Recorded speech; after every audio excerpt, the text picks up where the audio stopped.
কোনো বড় গাছের যদি গোড়াটা খুব মজবুত হয় তো চাইলেও ওপরে শাখা প্রশাখা নড়তে পারে না, ঠিক সেম আমি নড়তে পারি না।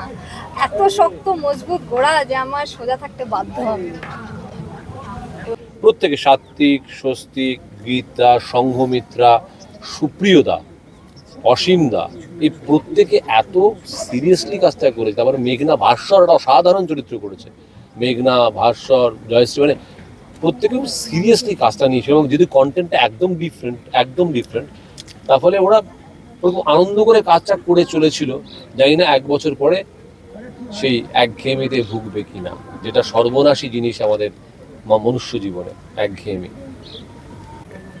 আর ঈশ্বরের আশীর্বাদ, আপনারা নটি আপনারা ক্যামেরার সামনে দাঁড়িয়ে এত লোকের ভালোবাসা করেছেন, এত অটোগ্রাফ, এত স্পটলাইট, ভগবান আশীর্বাদ করেছেন তো না, সেই আশীর্বাদটাকে না ফিরিয়ে দেবেন না। সুপারস্টার যাদের নাম শুনে শুনে আমরা ছোটবেলা থেকে বড় হয়েছি, তারাও হারিয়ে গেছেন বিকজ অফ এই ফোকাস সরে যাওয়ার জন্য। এই ব্যাপারে গীতাকে আমি নাম্বার 1-এ রাখবো। ওর 50%ও দাঁড়িয়ে আছে। অফ ক্যামেরা খুব ভালো বন্ধু, মাঝে মধ্যে আমাকে আমার অফিস থেকে স্যার দেখুন রিলস করেছে, খুব মিষ্টি রিলস করে, খুব ভালো, দুজনে খুব স্মার্ট, ওদিকে কোনো অসুবিধা, খুব ভালো বন্ধু। কিন্তু ফ্লোরে গীতা অত্যন্ত সিরিয়াস এই বিষয়ে। আমার যে কটা সেরা ছাত্র বা ছাত্রী আছে, হাফ, মানে এ তো নাড়াবাঁধা ছাত্রছাত্রী নয়, তাদের মধ্যে she is one of them. যদি 5 জনের নাম বলি, ও 5 নম্বরে চলে এসছে। একটা বছরের এই সাকসেসের সাথে আর স্যারের এই কথা আমার মেমোরেবল দিন আজকে। নমস্কার, আমি শ্রী আর টলিস্কোপে আপনাদের সবাইকে স্বাগত। আর এই মুহূর্তে এখন কোথায় আছে বুঝতেই পারছেন, আছি গীতা এলএলবির সেটে। মানে আজকে এদের 1 বছর পূরণ হলো, আর কি কি সেলিব্রেশন হলো, কতটা জমজমান, সব কিছু দেখাবো আমি আপনাদেরকে। তাহলে চলুন আর অপেক্ষা না করে সরাসরি চলে যাই আজকের পর্বে। আর যদি আজকের পর্বটা ভালো লেগে থাকে তাহলে আপনারা জানেন কি করতে হবে, লাইক, শেয়ার অ্যান্ড সাবস্ক্রাইব করতে ভুলবেন না আমাদের এই চ্যানেল টলিস্কোপকে। আর আপনাদের ভালোবাসায় 2 লক্ষ পরিবারের হতে চলেছে, তাই প্লিজ আমাদের সাথে থাকবেন, ভালোবাসবেন, আর যেভাবে ভালোবাসা দিয়েছে সেভাবেই ভালোবাসা থাকবেন। চলুন দেখা যাক আজকের পর্ব। দাদা 1 বছর কমপ্লিট, কতটা ভরসা পাচ্ছেন ওদের দুজনের কাছ থেকে? বাঁদিকটা বেশি ভারী। আচ্ছা, বাঁদিকটা বেশি ভারী, ভরসার প্রায় 90% ও নিয়ে চলে যাচ্ছে। ডান দিকটা আছে একটু হালকা ফাঁকিবাজ, কিন্তু ভালো, ছেলেগুলো ভালো, ছেলে মেয়েগুলো ভালো, প্রত্যেকে মন দিয়ে কাজ করার চেষ্টা করে। তবে ও যদি আরেকটু নিজেকে চেষ্টা করতে 1 বছরে আরো বেশি তৈরি হতে পারতো। যেখানে হিরো হিরোইনের লড়াইতেই হিরোইন অনেকটা এগিয়ে গেছে, ওর সিনসিয়ারিটি দিয়ে, ওর সিরিয়াসনেস, ওর ইমোশনস, ওর ফোকাস, সমস্ত কিছু দিয়ে ও আরো এগোতে পারতো। স্কুলিংটা দেখলাম অনেকটা ওল্ড স্কুলিং, একদম মানে আমি ওটাই বিশ্বাস করি যে মানে একদম ওল্ড স্কুলিং, মানে পদ্ধতিটা ওরকম, মডার্ন জিনিস পড়ানো একটু, এটা একটু ব্লুজ, একটু স্কুল টাইপেরই, একটু যে বকাঝকা হয়, যার জন্য অনেকে ভুল বোঝেন মাঝে মধ্যে, খুব বকাঝকা টকা হয় আর কি। কেন করো না তুমি, ফাঁকি বাজে হচ্ছে, কটা বাজে এখন, 2টো বাজে, আগে তো সময়ের, মানে এটা বলি আর কি, আগে তো সময়ে আসছে, আগে ইম্পর্টেন্ট যে সময় আসছে। আমি জীবনে কোনোদিন কোনো জায়গায় লেট করি না, কখনো করিনি। আমি যাই সবাইকে বোঝানোর চেষ্টা করি, আমি লেট মানে আমি যাবো না, আমি সবাইকে বোঝার চেষ্টা করি যে ভাই টাইমে আসুন, টাইমে পৌঁছুন এবং টাইমে এক্সিকিউট করুন কাজটাকে। আর ঈশ্বরের আশীর্বাদ, আপনারা নটি আপনারা ক্যামেরার সামনে দাঁড়িয়ে এত লোকের ভালোবাসা করেছেন, এত অটোগ্রাফ, এত স্পটলাইট, ভগবান আশীর্বাদ করেছেন তো না, সেই আশীর্বাদটাকে না ফিরিয়ে দেবেন না। সুপারস্টার যাদের নাম শুনে শুনে আমরা ছোটবেলা থেকে বড় হয়েছি, তারাও হারিয়ে গেছেন বিকজ অফ এই ফোকাস সরে যাওয়ার জন্য। যে যত ছোট অভিনেতা হোক, ছোট মানে কর্মে নয়, মানে শুধু বিগিনার্সদের কথা বলছি, বা প্রত্যেকেই ফোকাস থাকা দরকার। ফোকাস হারিয়ে গেলে, বা যারা আমরা কাজ তৈরি করি মার্কেটে, যারা কাজ তৈরি করে কাজকে লঞ্চ করি আমরা, তারা সেই মানুষটাকে ভয় পেতে শুরু করি, তো আমার কাজটাকে ভালোবাসছে না।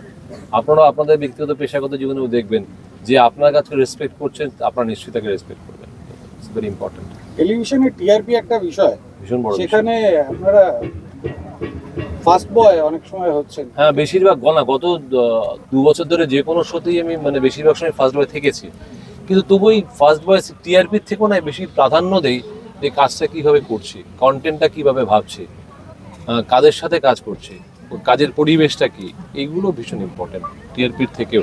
টিআরপি আজকে কেউ বেশি আছে, কালকে কেউ কম হয়, বেশি আছে। হ্যাঁ, আমরা যারা কিছু হাউস রয়েছি, যারা ধারাবাহিকভাবে টপে থাকে 19-20 কিছু থাকে, তারা থাকবেই, কারণ তারা এই বিশেষজ্ঞ হয়ে গেছে এই কাজের জন্য, দর্শকদের তারা মন ভালো বোঝেন, দর্শকদের পালস বোঝেন, এইটাই আর কি। এবং বাকি দুজন তো খুব চুপচাপ, কি বলবে? বলো। বছর হয়ে গেল। 1 বছর হয়ে গেল, হ্যাঁ একদম খুব খুশি হওয়ারই কথা। একটা দিন, প্রথম দিন এসে স্টুডিওতে এসে খুব কষ্ট হয়েছিল, এতটা ডিস্টেন্স, এতটা আমার বাড়ি থেকে অনেকটাই, তো এসে প্রথম দিন কষ্ট হয়েছিল, কিন্তু দিনের শেষে ওই কষ্টটা আর থাকে না, সারাদিনের এত ভালো শুটিং করে। আর একটা কথা স্যার যেটা বললেন যে আমি করছি, আসলে কি ওই কোনো বড় গাছের যদি গোড়াটা খুব মজবুত হয় তো চাইলেও ওপরে শাখা প্রশাখা নড়তে পারে না, ঠিক সেম আমি নড়তে পারি না, এত শক্ত মজবুত গোড়া যে আমার সোজা থাকতে বাধ্য আমি। এবং হিরো তো খুব চুপচাপ দিচ্ছে। হিরো নাই বলেছি না, যেটা ফাঁকিবাজি হচ্ছে, তো সেটা নিয়ে হিরো খুব মনে মনে ভাবছে যে স্যার আমাকে ভিউ সকলের যাচ্ছে। সামনে বললেন। না না অভিও দেয় না, ভালো ছেলে, ভালো ভিউর লোক নয়। কতটা চ্যালেঞ্জিং ছিল তোমার কাছে? ওদের কাউকে চ্যালেঞ্জ দিতে হয়নি, একদম আমি ওদের বেছে নিয়েছি যে ভাই কাজটা করো। ফ্লোরে ওরা সিরিয়াস, কতটা সিরিয়াস তার উপরে দর্শকদের ভালোবাসা। বলো তুমি, তোমারটা বলে ফেলেছি আমি, সরি। না, কুনাল একটু নার্ভাস ফিল করে, আমাকে ভীষণ রাগী ভাবে, একটু ভয় পায়। একটু ভয় থাকা ভালো, এটা ঠিক ভয় না, থাকে না একটা, সেটা হয়। না, ফাঁকিবাজি করলে এইটা ভালো। আসো কেমিস্ট্রি পাশে বসো, ফিজিক্স গান দিকে যাক। বলো। মাস্টার মশাইয়ের মতো ভয় পাই, হেডমাস্টার দাঁড়িয়ে আছে। বলো বলো, তোমাদের কেমিস্ট্রি নিয়ে বলো। দাদা যেভাবে সিনগুলো দেয়, আমার তো অন্যরকম ভাবে আর কিছু করার থাকে না, মানে সব দাদা বলে দেয়, আমি জাস্ট পোর্ট্রে করি ক্যারেক্টারটাকে যতটা পারি। রিয়েল লাইফ না ব্যক্তিগত? তুমি অফ ক্যামেরা কতটা তোমাদের মধ্যে? আমরা খুব ভালো অফ ক্যামেরা, হ্যাঁ।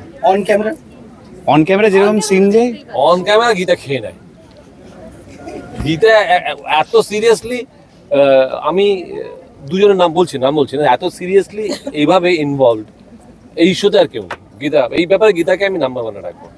ওর 50%ও দাঁড়িয়ে আছে। অফ ক্যামেরা খুব ভালো বন্ধু, মাঝে মধ্যে আমাকে আমার অফিস থেকে স্যার দেখুন রিলস করেছে, খুব সুন্দর মিষ্টি রিলস করে, খুব ভালো, দুজনে খুব স্মার্ট, ওদিকে কোনো অসুবিধা, খুব ভালো বন্ধু। কিন্তু ফ্লোরে গীতা অত্যন্ত সিরিয়াস এই বিষয়ে। আমার যে কটা সেরা ছাত্র বা ছাত্রী আছে, হাফ, মানে এ তো নাড়াবাঁধা ছাত্রছাত্রী নয়, তাদের মধ্যে শীষ বানাবেন। যদি 5 জনের নাম বলি, ও 5 নম্বরে চলে এসছে। আমি বলছি, একটা বছরের এই সাকসেসের সাথে আর স্যারের এই কথা আমার মেমোরেবল দিন আজকে। আমি প্রথম 100 এপিসোড যখন প্রিভিউ করি, ফার্স্ট 100 এপিসোড প্রিভিউ করি আমি কম্পালসারি, যাতে কোনো কোয়ালিটি না পড়ে যায়। প্রিভিউ প্রত্যেক ফ্রেম প্রিভিউ করি আমি, মানে আমি দেখতাম ও ঠিক যা ভাবছো তাই করে যাচ্ছে, যা ভাবছি তাই করে যাচ্ছে। এবং এখন তার রিফ্লেকশন দেখতে পাচ্ছি, এটা হিন্দিতে হচ্ছে, এরা সাউথে 2-3টে চ্যানেলে হচ্ছে, সো এটাই সাফল্য ওর। না আমি কিচ্ছু না, প্রথমে বলেছি। এবং ওর রেফারেন্স দেওয়া হচ্ছে, কিন্তু ওর রেফারেন্স দেওয়া হচ্ছে যখন যখন কঠিন শট এসছে,